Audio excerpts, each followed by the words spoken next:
Hello, and welcome to Pushing 40 on Blitz. I am the Desert Fax because I am just a poor copy at best.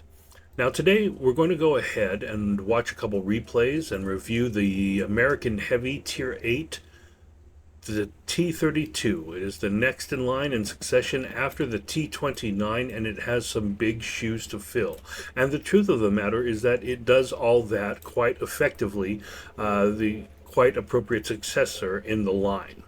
Let's go ahead and jump into our first replay here. There we go, Yamato Harbor. When actually comparing the tanks, the T32 is just an all-around upgrade. It loses a tiny amount of traverse. I did not notice the difference, but other than that, it's the same gun, same caliber, same speed, same alpha, with 20 more penetration, a faster, slightly faster rate of fire. It has,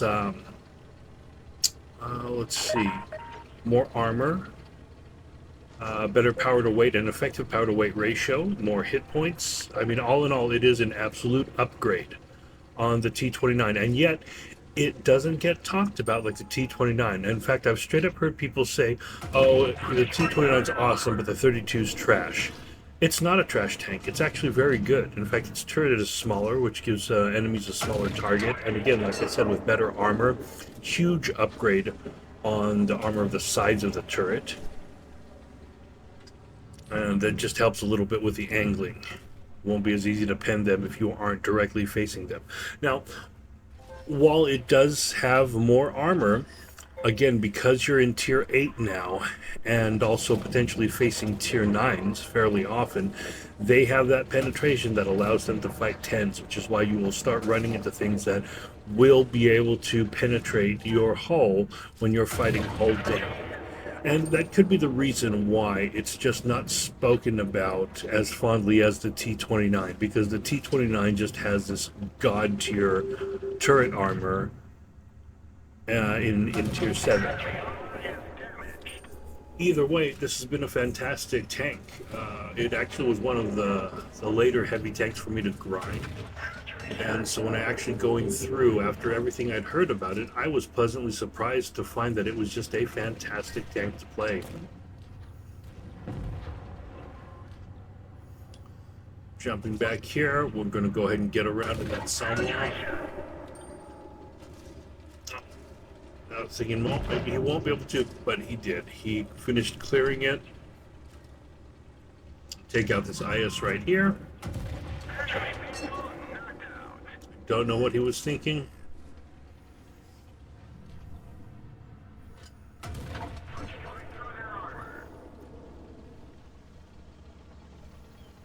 Doesn't hit as hard as some of the other tanks, but then again, I also have a tendency of playing a lot of Russian tanks, Soviet tanks, or at least that style. There's nothing wrong with it. It does just fine, and again, it's got, it's got the the DPM. Traverse is actually pretty good for a heavy. In the tier, it does fairly well. Shot goes into Narnia. I should have let it aim just a little bit longer. Trying to clear this for our group, and it's just veered slightly to the left and ricocheted because of the angling. Taking around from the AT-15, I love that tank destroyer. It is just slow. And the problem with that speed is that if you choose the wrong direction, you can't change to the other side of the map. You cannot respond quickly to aid your allies. Because we captured and did so well, we just hit 1,000 points before we were able to take them all out. I believe this was a class, level 2. Yeah. This was a class 2 mastery. 2,800 damage and 2 destroyed, which is fine for tier 8. If I could guarantee that with every game, that would just be amazing. Took highest in team. Let's go ahead and jump to the second one again. Port Bay.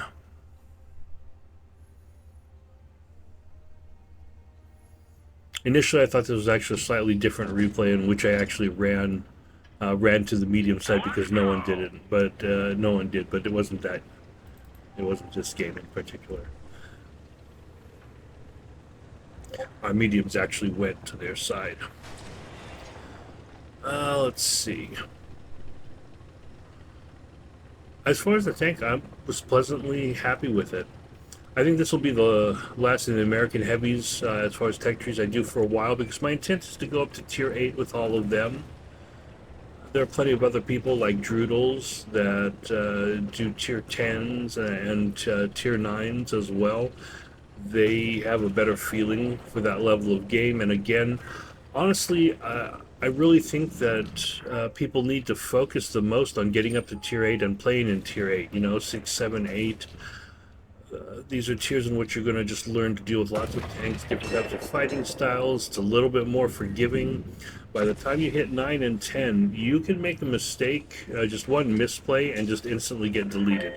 It's not like that doesn't happen in, say, tier 6 or 7, particularly with those SU-100Ys and something similar. It is possible to get one shot by some tanks here and there, but in general, when you're playing like tier 8, you're just not going to suffer that level of damage. It's not like, you don't have to see a 183. You don't have to deal with like the clipping potential of like the 4005s. Or even the TVPs. I mean, even though we're not seeing a lot of them recently, it surprises me because they're really still such a fantastic clipping medium. I wish I had thought about that. I'm like, that guy's going to pass right there. Wasn't sure who was hitting me there. Can't remember who was out there. I take another shot here in just a moment, I think from the right. Yeah, it's like, man. But I mean, this tank has health. 1961 in health. And that's not bad at all.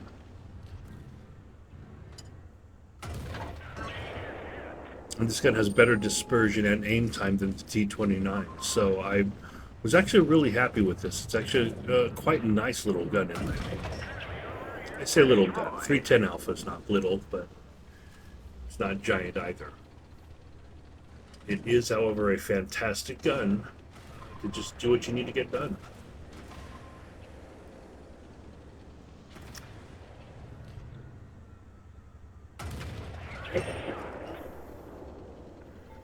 No problem. We'll just start cutting them apart. G-Sword is down. And here goes the K2.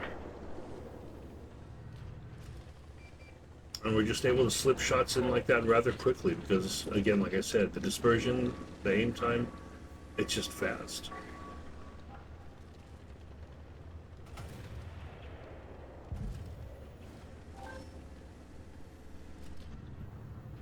I was actually kind of surprised that the T28 didn't stop to capture with me. It's worth stopping for just a moment just to get that little bump to your experience, in my opinion. It also helps, secure the victory faster. I mean, it's a done deal. We've only lost one, and we only have one opponent. It's just ridiculous. Though in IS-6 can usually take a few shots and glance them.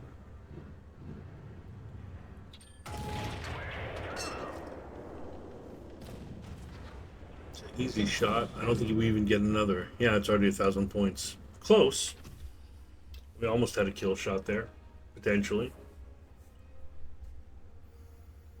Got another victory, probably another Class 2 mastery. I would say, yeah. 2,000 damage and 3 destroyed, Class 2 mastery. Again, it just really good, solid tank. Just kind of reinforcing the whole idea that going down the American Heavies line is a good line to do. Really good hull down tanks. The M103 and the T110E5 also perform similarly. So once again, this is probably one of the better lines Actually, without a doubt, one of the better lines for newer players to play. You get you into some solid heavies that feature hull down, and other than that, like the 60 TP line is really solid.